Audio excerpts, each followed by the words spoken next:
yung pinangyarihan ng crime scene. Then, ito yung ginamit na computer ng suspect. Ngayon, kailangan natin gawin ay i-picture natin to.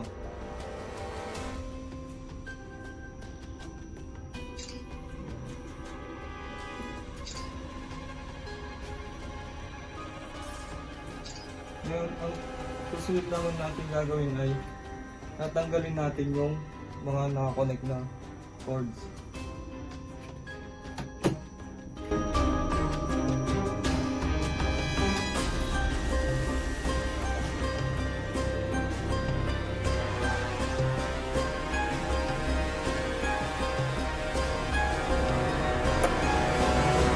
Susunod natin gagawin ay kukunin natin yung monitor.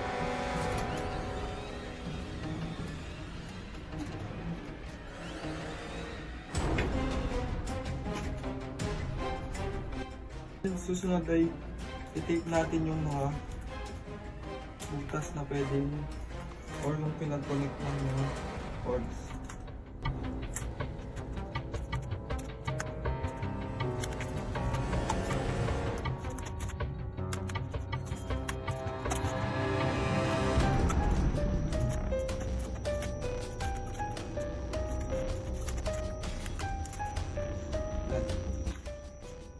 Tapos na ay i-picturean naman natin ito.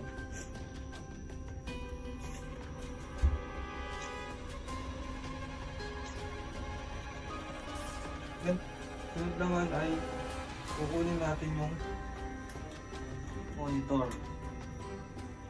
Ayan.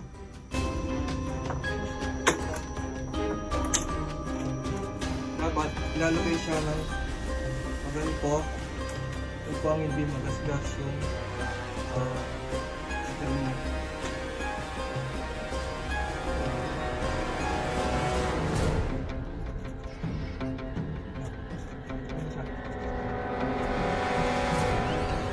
Yan, tape natin siya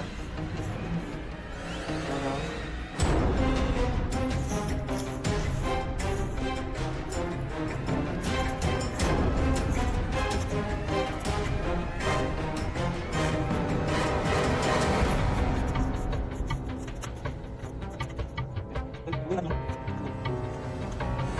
naman ay papatong natin yung keyboard sa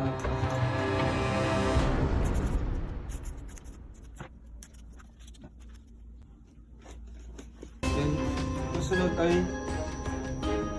gagawin natin yung evidence form na kung saan nakasulat yung what, when, where, and who.